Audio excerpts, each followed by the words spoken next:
This episode of Techno Buffalo is brought to you by Lumosity. What's up, everyone? Welcome back to another episode of Ask the Buffalo, the show where you can ask me, Ashley Esqueda, any question you might have from the wide world of technology.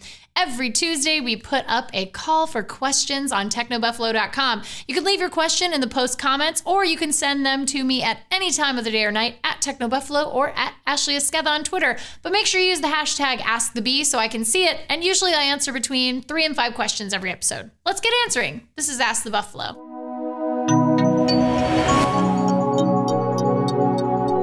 Techno Buffalo user America asks, "Hi Ashley, what is your perceptive point of view now that Apple will most likely join Samsung in the plastic phone market? Obviously, a lot of people have, gotten on Samsung's back about using plastic for the backs of their phones.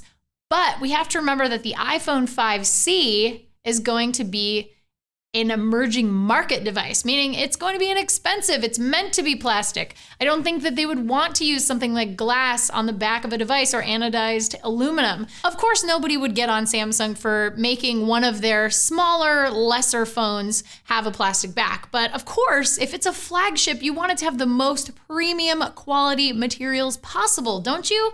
I mean, that's the thing with me and Samsung. That's the reason why I'm not a huge fan of the SGS4's design, but to each his own. Some people really love it. And of course, it is removable, which means you can switch out the battery. Twitter user Tech for Geeks asks, so the Moto-X was unveiled today. Will this be a hit to the market considering there are other Google-powered smartphones that are more up-to-date with software and internal hardware? The Google Edition 1 and S4, for example. Thanks. We are going to have a Moto-X that is a Google Play Edition device, so I don't think that we should be worried, or I don't think it'll be a hit to the market. I do think it's very interesting that Motorola is kind of aiming for a mid-range large market with the Moto-X as opposed to their Droid line, which is very high-end flagship specs. But I'm really curious to see how that Moto-X Google Play Edition does sell. Twitter user Gadget Guru HD says, what are your thoughts on the Moto-X? Is it worth the $199 price tag? And do you think we'll see a lower Google Play Edition price? I don't know about the lower Google Play Edition price. I know some people had suggested that maybe people who are buying the stock version of the Moto-X, the black or white version without any customization, should get a break on price.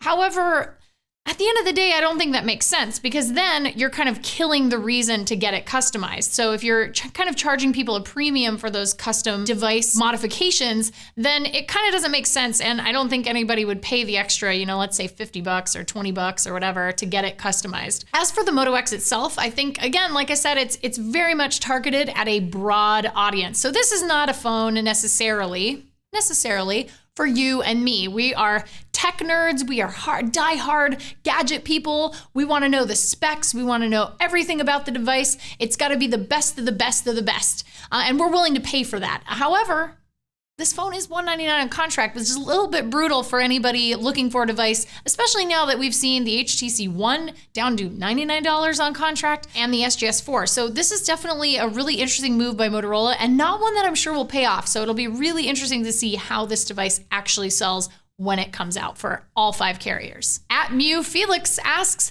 how do you judge Samsung's manipulation of benchmark tests to get a higher score?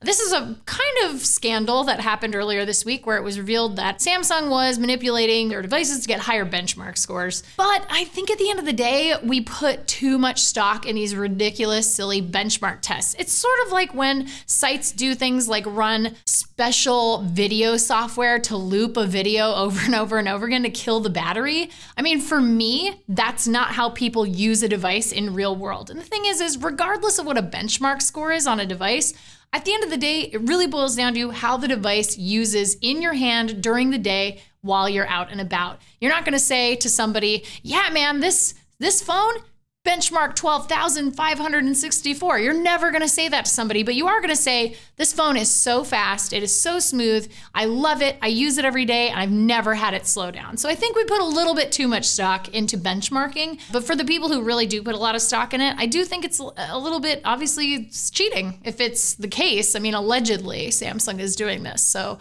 I don't think it's very cool. So if you're doing it, Samsung, you should stop. There's nothing I love more than finding new ways to make myself a little sharper upstairs, so I'm pretty excited about Lumosity. It's kind of like CrossFit, but for your brain, and with fun games based on neuroscience to help improve its performance.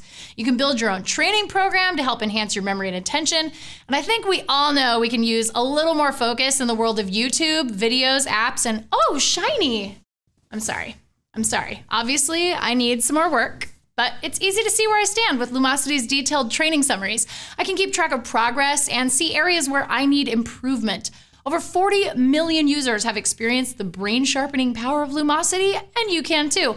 Start training with Lumosity right now and discover what your brain can do. Check out www.lumosity.com/techno for instant access, and make sure you use that link so that you can support our show. That's it for this week's Ask the Buffalo. Thank you so much for watching. Please give the show a thumbs up. We really appreciate that, and check us out at technobuffalo.com for all the latest and greatest tech news. Until next week, I'm Ashley Esqueda. See you next time.